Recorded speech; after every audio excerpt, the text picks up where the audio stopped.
Well, thank you everyone for being here, for seeing this and being this with us.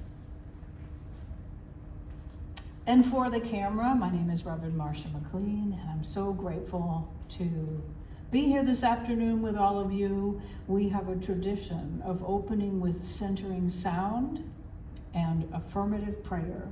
So I invite you to close your eyes and just take this in as I welcome you in this way.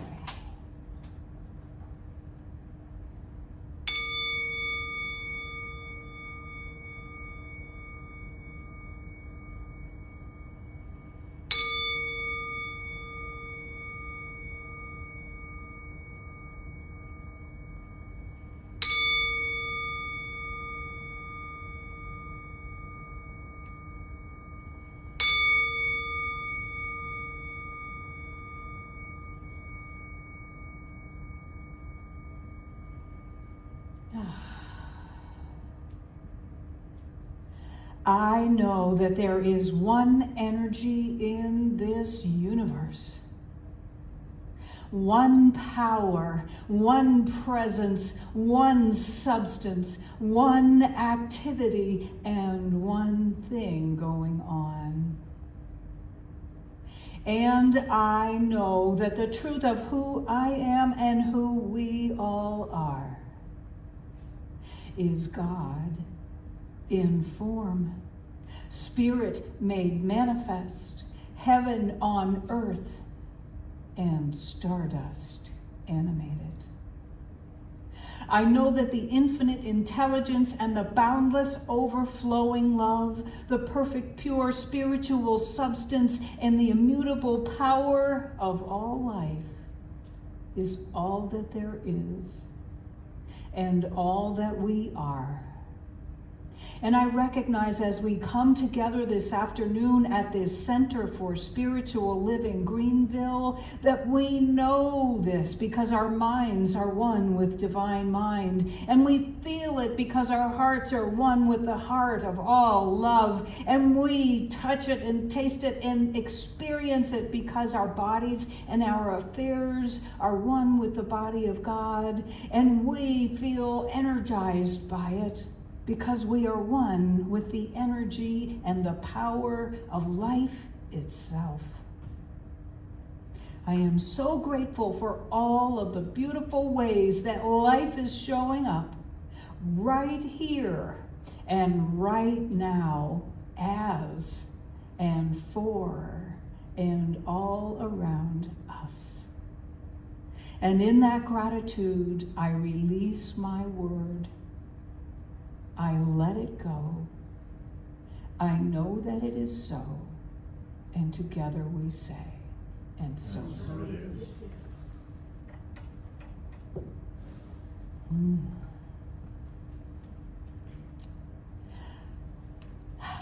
So we're going to sing this wonderful song again from Ricky Byers called Celebrate. I invite you to stand and wiggle if you like. Please join me.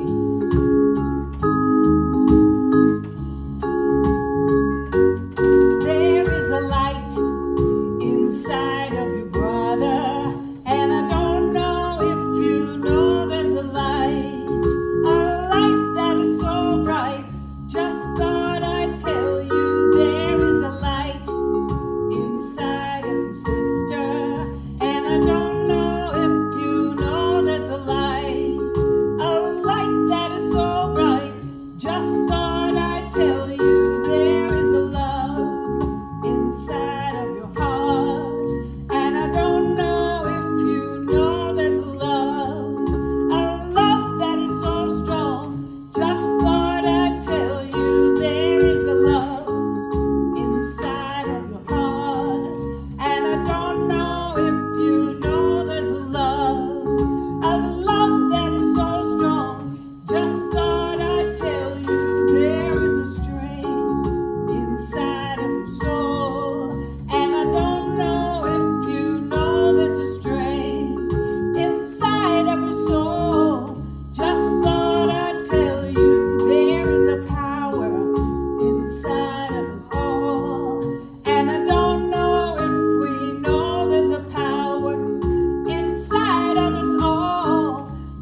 tell you there is a light inside of us all. And I don't know if we know there's a light that is so bright, and it's time to celebrate, celebrate, celebrate, celebrate, celebrate, celebrate, celebrate, celebrate, celebrate. There is a light inside of us all, and I don't know if we know there's a light that is so bright, and it's time to celebrate.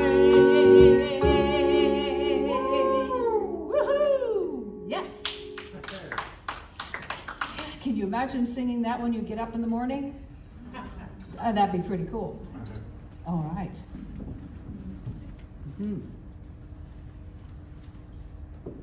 So, you know that makes it holy water because I put my glass on the altar.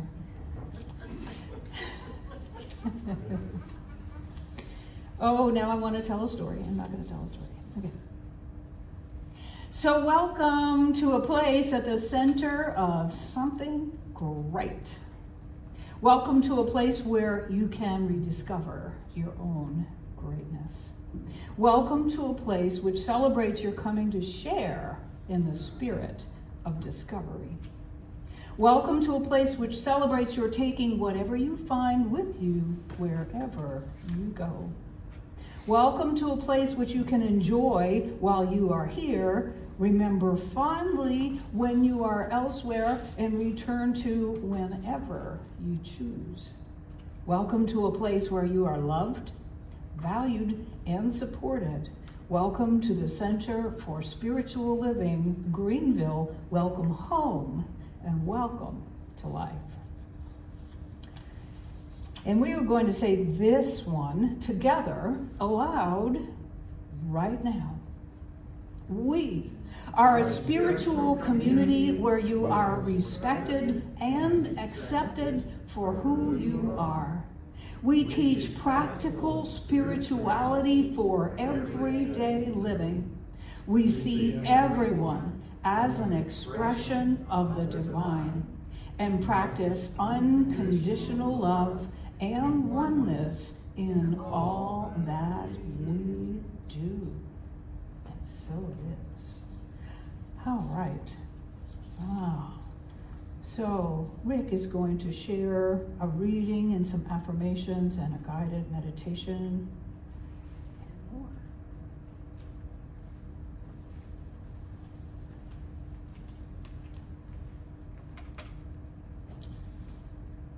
Yes, let's have a few moments of meditation together. I'm going to share a few words from Ernest Holmes, and we'll have some affirmations to take into the silence with us. We'll have a few moments of silence, and I'll bring us back with an opening prayer. So find yourself comfortable right where you are.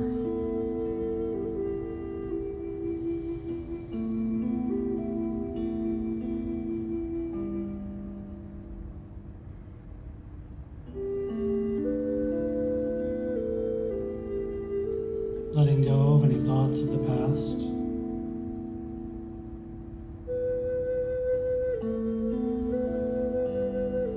And setting aside any thoughts of the future for a more appropriate time.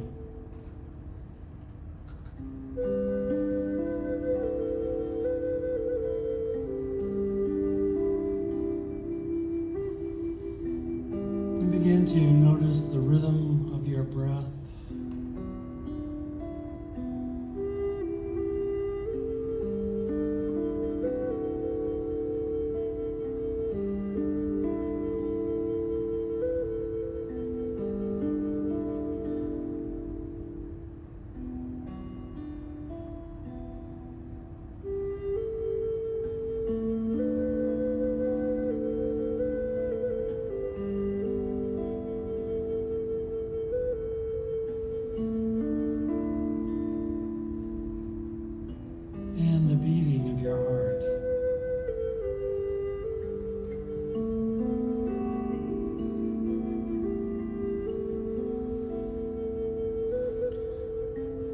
Today's reading is titled, God Lives in Me.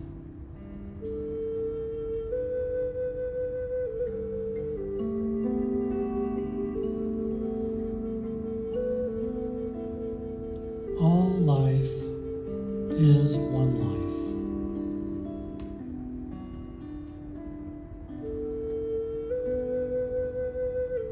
Just as every physical substance derives from one universal energy,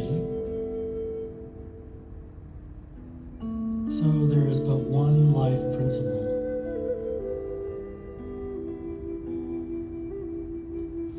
Which is God.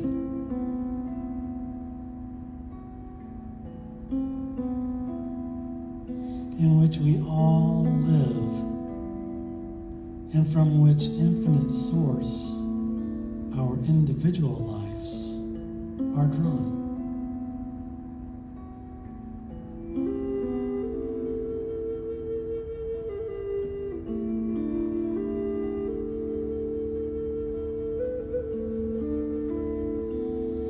If this life is everywhere present, it is also within us.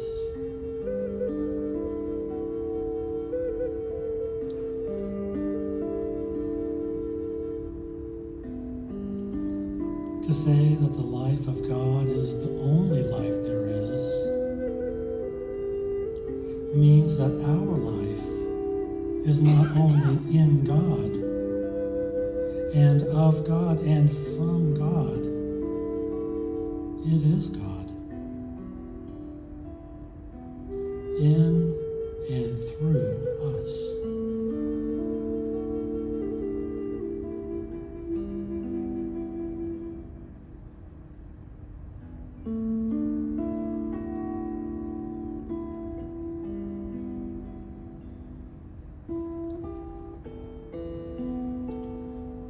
The life of God is my life now.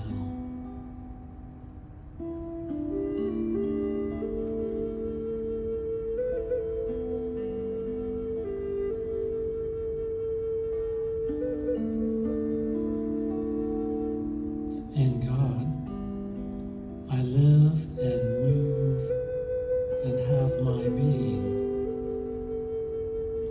And God lives in me and moves through me.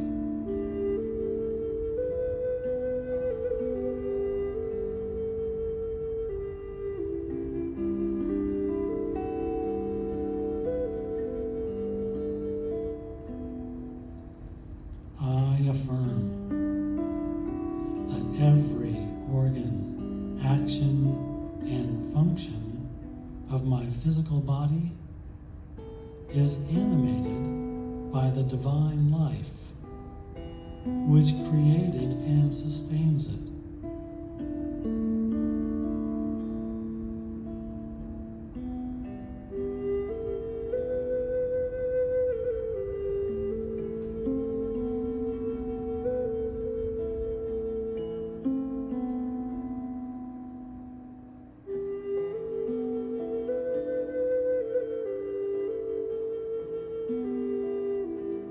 It is this life that is circulating through me now with perfect rhythm, revitalizing every function.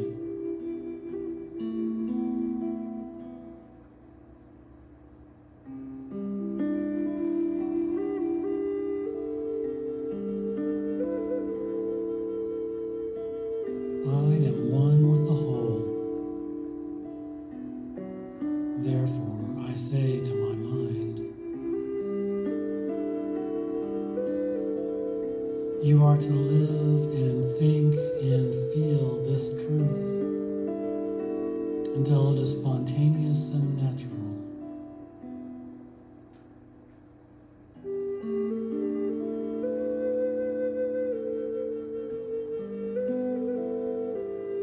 And when you say, God is my life, you are to know that the entire life of the divine presence is flowing through you.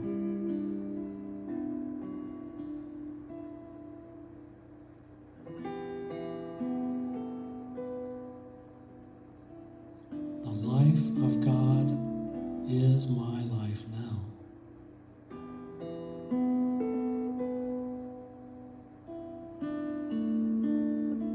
The life of God is my life now.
So I bless this day, this perfect day that God has made, for each and every one of us to bask in His infinite glory,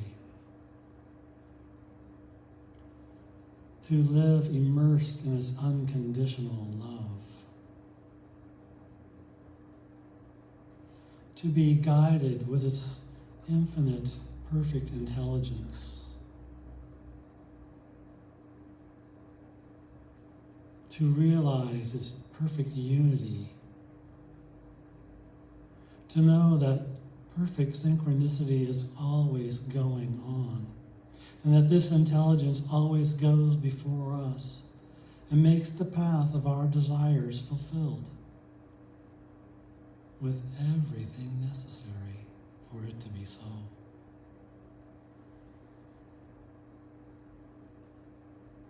I know that I am blessed, and everywhere we are a blessing to the world, and so it is.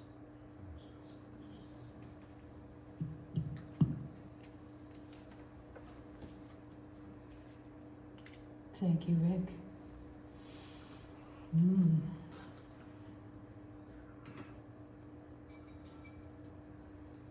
So we're going to sing one of our favorite songs from Jack Fowler called In the Silence, and I invite you to join us.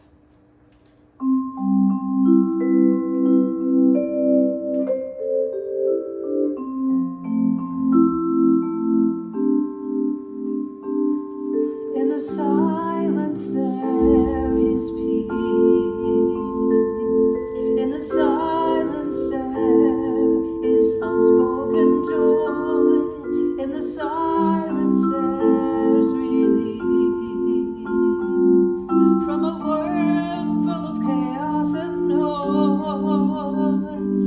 So I wait for these precious moments when I hear all that can never be said, and right here in this holy silence I find God, I find myself.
Rick.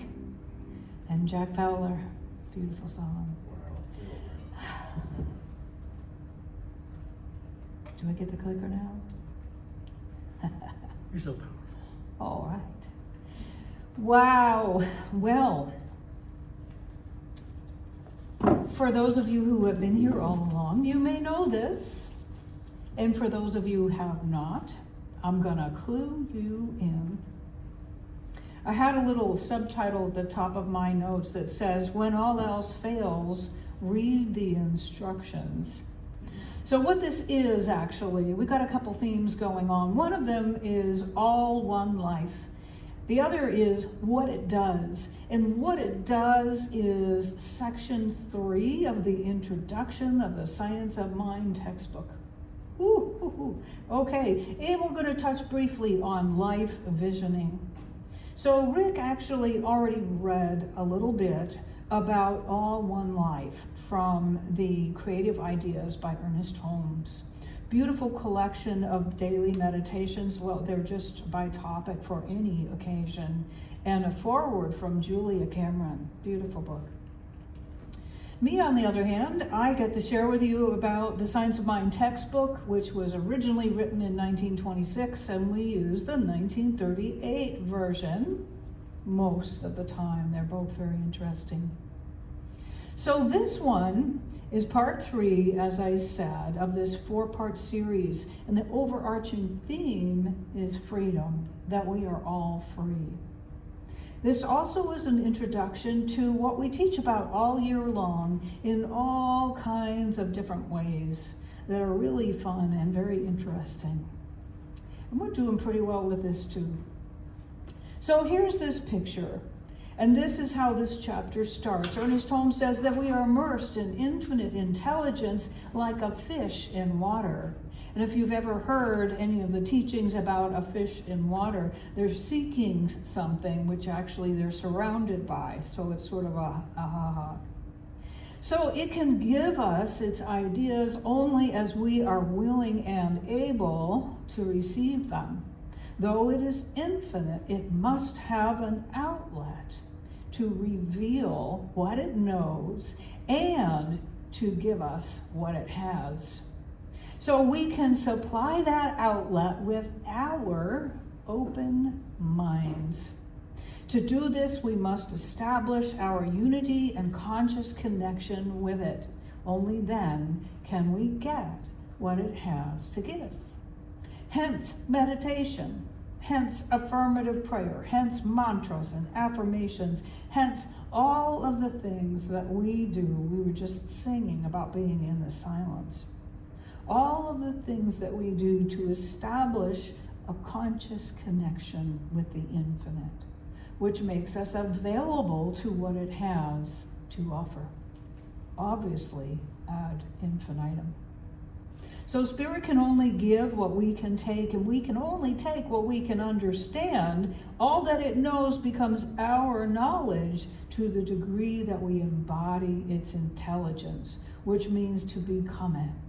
We've all heard the quote from Mahatma Gandhi saying, "Be the peace you wish to see in the world."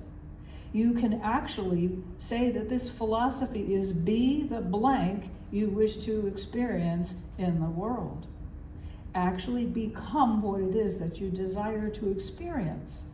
That's what this teaching is about. So the universe personifies itself through us in varying degrees according to our receptivity. It is its nature to impart, and it is our nature to receive. The question is, how much of this reality are we going to express in our lives? So we see order everywhere. We see that nature maintains its order through constants, and we call them principles. Sometimes we call them laws, and we can put them to work for us. We cannot break any universal law and get away with it. We can't get around the consequences of whatever we put into it. But we can plan for them and make use of them on purpose. Ernest Holmes says that this natural state, this thing between laws and principles and order and what we call life, is a dual unity. It is a one with two parts, and together they make the whole, the order and the natural law that makes it so. This is referred to, again, as love and law, spontaneous choice and automatic reaction. We can use the same laws that make everything, and yet there's that condition again. We must understand them before we can use them. Once they are understood, once any law is understood, it is available to all alike. And last week and the week before, when we were kind of tiptoeing into that topic of understanding, and to the degree that we understand something, it's available to us, we were talking about some things that we know a little tiny bit about, and some of us a lot more. But all of the types of engineering, for example, that make traffic possible and lights possible and cool air possible and running water possible, those are all based on principles that have been discovered, and they've always been there. But to the degree that they are understood, they can be utilized and they can be harnessed to do things for us. So we have that piece. And obviously we have some more that we're going to talk about today. So love, which is at the top of my screen, I don't know if everyone can see it. It says love, law, and result.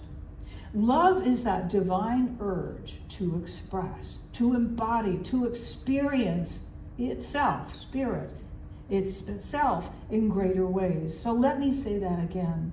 Love is the divine urge to express, to embody, and to experience itself in greater ways. Love is the choice. Love is the conscious action. How often do we say, I'd love to?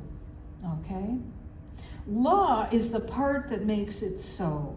Captain Picard says, make it so. That would be the direction of your conscious mind, right?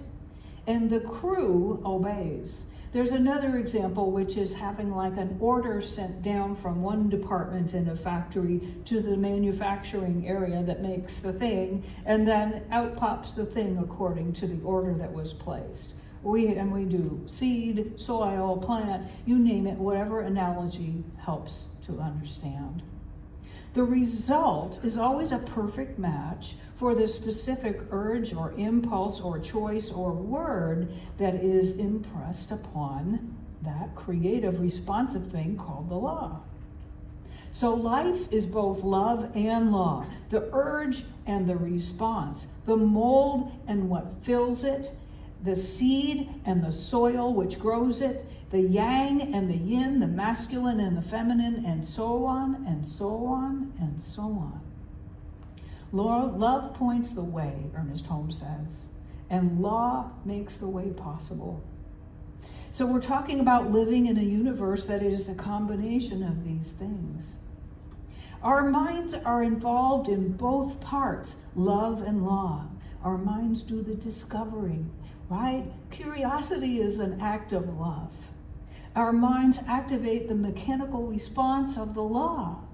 When we see something in a particular way in this creative, responsive quantum universe, it responds in that particular way. I was just on the phone with a dear friend, Reverend Elizabeth Rand Arrett. She's co-author of a book called Shortcut to a Miracle.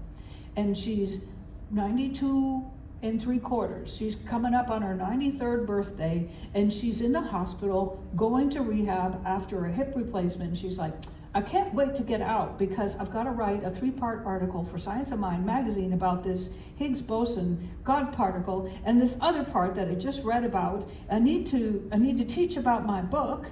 And then she's going on and on and on about the God particle and quantum physics, and I'm thinking, wow, how privileged am I to be on the phone with this woman?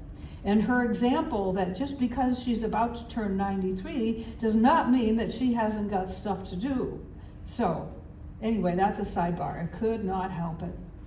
So this principle of love creating through law and mind molding matter is a constant. And so is the infinite nature of what we're working with. Deepak Chopra calls that the field of infinite possibility. So isn't that interesting? These two things are constant. This relationship between love and law, the seed and the soil, and you name it, so many other combinations that cause something to take form according to an idea that we fall in love with. That draws from a source that is infinite. So what does that mean? That means that there's no limit to what is possible by means of us, other than our lack of understanding, right? And we can do something about that, unless we're not interested, which is one thing we can do, But if we are interested, we can dive in and explore and learn as much as we would like about the God particle and the creative responsive universe and the science that proves it, or just listen to somebody who knows that and be delighted. There's no limit. What you choose to do with your ideas, which is the love part, activates the universal material response of the law, and what you get is always a perfect match for your choice. Of course, we do this consciously. I love that kind. And we do it unconsciously. And there's even perfection in that, because whatever occurs gets our attention. And then we can make a conscious choice about that thing that got our attention, that showed up because we weren't really paying attention, okay? Very handy. So this is happening all the time. And the more we understand it, the more it will happen knowingly, as expected and planned and intended. And when it doesn't, it's because there's some difference between our dominant belief, if you've ever heard that maybe from the Abraham folks, the dominant belief is the one that manifests. It's because the dominant belief is counter to our desire. That means, hey, we might have some more journaling, some more meditating, some more treating, some more therapy, some more classes, books to read, something to bring what we really believe in our guts in alignment with what we imagine in our dreams is possible. And isn't that maybe what we're doing here is we're in some place on an infinite spectrum by degrees of bringing heaven to earth by means of each of us. And we might as well enjoy the ride, because that's what we're here for. Discovery, which means there's stuff we don't know yet. We don't have to be upset about it. There's stuff we want to know that we don't know as much as we'd like to know. Don't be upset about that either. Let that curiosity drive you, But this is what we're here for. So this understanding moves us from life happening to us like, whoa, total surprise, to being more aware, more engaged, more involved in how it unfolds. And when we get those surprises, like I said, at least we know there's a pony in there somewhere. There's some kind of perfection unfolding in this thing. And if I look long enough, I'm going to find it. It's going to show me something about myself I'm ready to know more, or let go of, embrace or release, whatever it is. So we proved this many times, this theory, by worrying, or saying my life is always like that and it's never like that, and they always and I never, and whatever. We have so many habits of thinking and feeling that we've collected by this point in our lives. And so sometimes I notice the evidence of that in my mood. I notice the evidence of that in how I'm doing something, like how I'm wrecking something I really enjoy by doing it in a way that says you need to go faster. I probably shared that last week already, but I do it in such a way that I forget, wait, I enjoy this. And I make the rules in my life at this point, so I could actually slow down and breathe and drop my shoulders and maybe put on some good music and enjoy this thing that I'm choosing to do. And if I don't enjoy it, I could unchoose it. Is it something I don't want to do? Could I delegate it? Could I give it to someone else? I spend a lot of time waking up to the realization that I am at choice and go from there. So, Oh, I want to skip to this next slide. I really, really do. So we know that belief doesn't happen by just waving a magic wand. No such thing. It isn't just jump up and down, watch The Secret, yell some affirmations, and expect the whole world to change. Whatever we demonstrate must come from an embodiment, which means a depth of understanding and knowing that is a real discovery, a real revelation. It is true. It's not just like, oh, I'm going to think this really hard for a minute and see what happens. It's not like that. Not at all. Oh, okay, so we got that part. Different states of consciousness produce different results. Check this out. Okay, I'm going to step back a little because I want to make sure that all of you can see this. Can you see it? Okay, excellent. Okay. Well, one of the adventures or the chapters in my life that was adventurous was working on yachts, like that show Below Decks. And my last foray into that included some really awesome formal training to bring us into the real world after I'd already been in the business for like 20 years. But so I had the pleasure with the chef who I shared a cabin with, Chef Kathy, to go to the Broward Fire Academy in Florida, obviously, for a shipboard firefighting class. It was part of a larger training that included everything from floral arranging to putting out fires. I didn't like the flowers, but I love the firefighting. So check this out. I'm just going to back away from my notes because I know what I'm going to tell you about it. There are 3 contributors to this cycle called starting a fire, which firefighters study in order to put them out.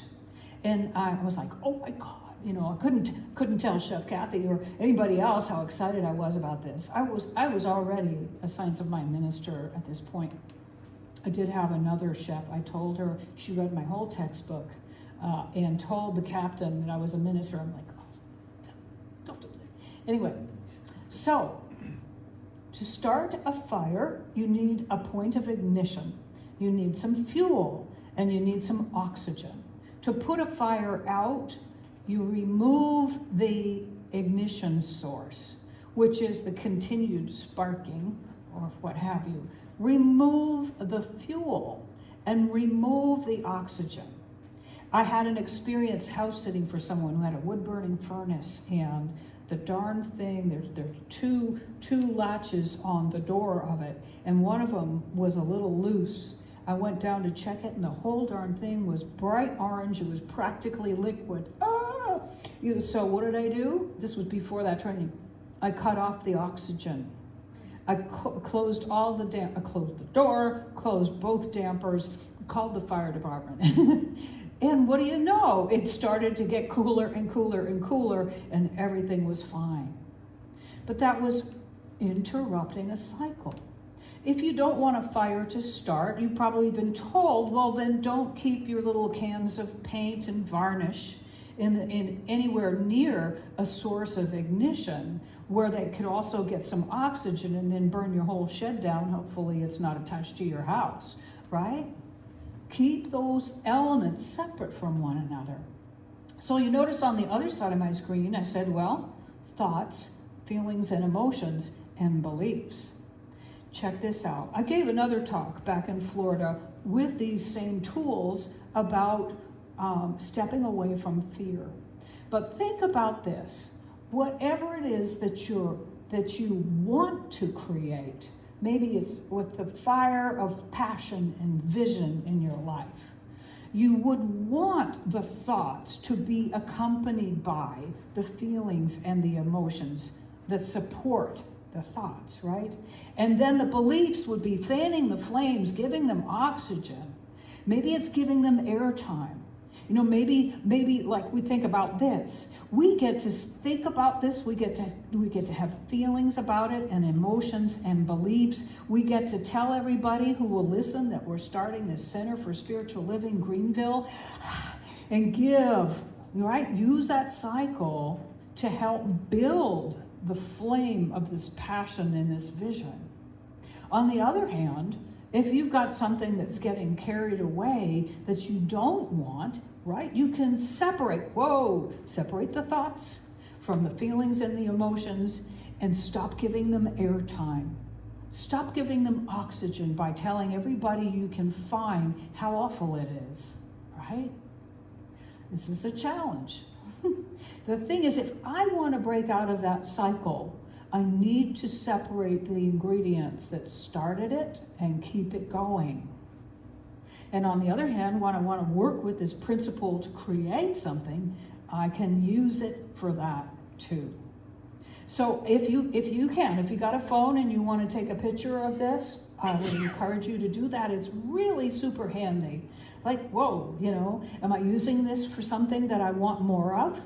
Or am I using this accidentally, there I go again, for something I'd rather not have more of, right? Okay. So the last piece here is that I want to make sure that I share with you a couple of things. Ernest Holmes says that it should be considered right to live and enjoy living. To be well and to be happy and to express freedom is to be in accord with the divine law and wisdom. We are surrounded by an infinite possibility. We should have faith in it and its desires and its ability to do for us that which we shall ever need to have done.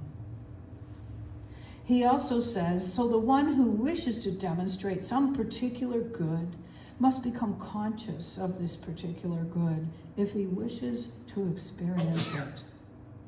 And this thing that we call treatment, spiritual mind treatment, or affirmative prayer, this is what he says about that. A treatment is a statement in the law embodying the concrete idea of our desires and accompanied by unqualified faith in the law that it works for us as we work with it. So I want to ask you a couple of things. I had one other topic that I want to tag on to the end of our time together today. I've been reading a little bit, mostly just motivated by this and not reading it all here on Sundays. This book from Reverend Dr. David Alexander called The Promise of New Thought Liberation Theology, Freedom from Discord. And he is proposing that we can use principles like this to make a difference in the world. And I thought, well, it's July, we're talking about freedom, we're talking about the law of freedom, we're introducing this core philosophy to the people that we hang out with. So you know what we're about, and hopefully you'll choose to come back, right? But you'll know for sure how we roll. And it's a perfect month to also talk about taking this stuff out into the world. So see this picture here, I've got this line, gather your thoughts and ignite your vision for yourself and our world. Imagine that you could use this stuff that we've been talking about to do that. How would you do it? It might be something to go home and think about. The other thing when I plan to talk about visioning is this. Reverend Dr. Michael Beckwith created something called the Life Visioning Process. And those of you who were with us on Tuesday night in our class, we had a class called How to Live. We went through that together. I encourage you to look it up. It's really simple. It is a meditative process whereby you ask, what is Spirit's highest vision for my life or anything? What are my gifts? What is my part? What must I release for the fulfillment of this vision? What must I embrace for the fulfillment of this vision? And is there anything else? And for individuals and groups, it is so revealing and so inspiring and unifying, and therefore empowering. So Dr. David suggests that we can use the visioning process in applications that we discover and come up with as we work and hang out with other people, wondering how to solve problems locally and globally. wondering how we might do something new and different that helps bring the world back to its natural state of harmony and unity and oneness. And at the end of the day, we can also know that we are all part of a collective consciousness. I say this over and over and over again. My calling is not to be on Capitol Hill or in the state building or whatever that is. That's not my calling. It might be yours. It might be yours to get in touch with people whose calling that is. It might be yours to work a phone bank or volunteer to make sure that people know how to vote and that the laws have changed, or where they do it or how they do it is different than before, or whatever it is. There are so many things that we can do to help. We all have our parts. So what I want you to do is just imagine that you use this process of igniting, right? The thoughts, the beliefs, and the emotions, and fanning the flames with your words, with your belief, with your knowingness, with your movements, with your activities, with your everything, and contribute to some kind of vision and passion and purpose, the part that is calling to be revealed and made real by you. Isn't that wonderful? Isn't that wonderful? I just had my hair cut a couple days ago, and the hairdresser has a sign at her station that says, "Welcome to such and such a place. Help us co-create wonderful experiences for our staff and guests by refraining from talking about politics," and something else. I think it had to do with weight or something. Thank you for helping us to create a beautiful community at the salon, right? And this woman and I, we talk about loving to cook. We talk about recipes. And I would guess that our politics are very different. But we love other people in our lives. We love our families. She just had a new grandbaby 2 days before and, showed me the picture. We talked about that. There's plenty that we can do to connect and love, no matter what else we don't agree on. Maybe it's ice cream or non-dairy substitute. Food, right? Grandchildren. There's so much. So I'm totally off script and very inspired, and I want to thank you all for being here today, because we're here because there's something about this that we can't not do. So I thank you for tapping into that, whatever it is, and being here with us today.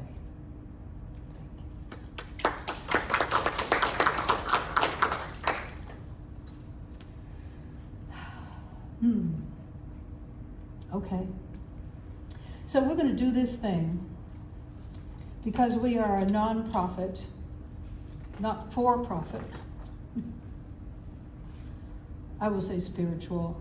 The government says religious organization in the state of South Carolina. And we are so blessed to have the opportunity to share our funds with certain people and organizations that help us do what we do, and to receive them as well for the same purpose. I would love for you all to contemplate that as I share a couple of things with you. One of them is we're going to say this affirmation together aloud if you can read it. And we have all kinds of ways that you can respond to any desire that you have to share with us. One is that there is a white card over here on the table explaining it. It's also over there on the food table, and there are little ones that you can take home. You may have sent us a gift last week. You might do it tonight. You could decide to mail it. You could use text to give. You could go to our website. You could tell a friend that you think were wonderful. All of those are gifts for which we are so very grateful. So, here is the affirmation. Today is filled with blessing for myself and others. Gratefully, I accept the divine love and givingness and extend them to everyone I meet. And one of the nifty ways that we have that you can do this is to text the word give to 864-263-1234. 864-263-1234. Or go to cslgreenville.com/give. And we thank you. So here's what we're going to do next. I already put our gift in here, so if you can pass that around just casually, no big deal. And we're going to sing a song because we love to do that. All right.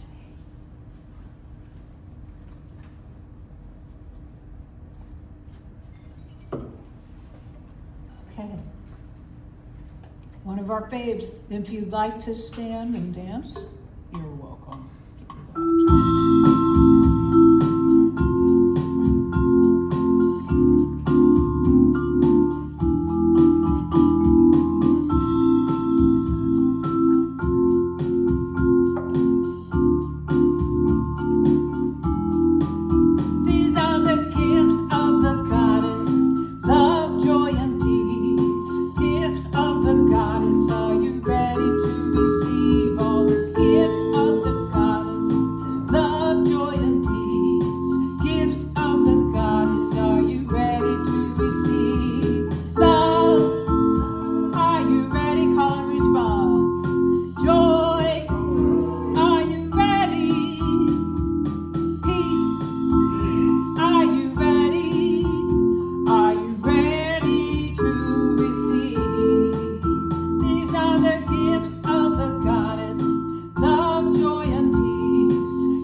Yeah. Yes. I thought I was going to tag that. I know. Untagged. Okay, untagged. Okay, so this is where you are, and this is your mental impress, right? Come back. Oh, don't stand over there. Okay, this is our Sunday Soul Feast, and we have been, this is what, week 5? Oh, all right. Okay, so we're here Sundays at 4. Also, Monday evenings at 7 p.m. Can I hear a whoo for that? Wow. Yeah, we have a really great group on Zoom Monday evenings at 7 since September, talking about lofty things, and we have a really good time. And Change Your Thinking, Change Your Life is a 5-week course in all of this stuff. It is simplified, it is made much more current and relevant, and there's no textbook. We're doing it on a love offering basis, and that begins on August 27th. 5 weeks. It is considered a foundational course for Centers for Spiritual Living, which will gain you access to other things. So sign up, save the date, and join us. Okay. We also welcome prayer requests. That's another thing that we're trained to do. So there are yellow cards over here if you'd like to fill one out and submit a prayer request, and we will take that into our spiritual practice for you. Lastly, almost lastly, help us co-create and grow and share a spiritual community honoring all paths and people. Like, comment, share, follow, friend, forward, subscribe, show up, and dive in. You get points for all of that. Thank you for sharing about us with everybody you know by whatever means you do. All right, we're going to close with Joy, Joy. And stay there and get out your singing voices for one last song.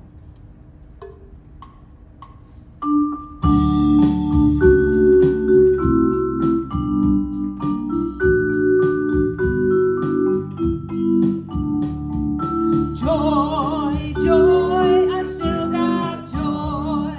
Joy, joy, I still got joy. Joy, joy, I still got joy. After all I've been through, I still got joy. Love, love, love, I still got love. Love, love, I still got love. Love, love, I still got love. After all I've been through, I still got love. Peace, peace, peace, I still got peace. Peace, peace, I still got peace. Peace, peace, I still got peace. After all I've been through, I still got peace. Joy, joy, joy, I still got joy. Joy, joy, I still got joy. Joy, joy, I still got joy. After all I've been through, I still got joy. After all I've been through, I still got joy. After all I've been through, I still got joy. Yeah. All right. Well, thank you everybody for being here. I'm going to just say a shout out kind of benediction, which means it was good. I'm using my voice one last time to say, wow, that was great. I'm so grateful for each and every one of you bringing the presence of Spirit into this room as you. Thank you. I know that as we go out from here, we take that blessing with us. And in the meantime, let's eat. Thank you. Love you guys. And so it is.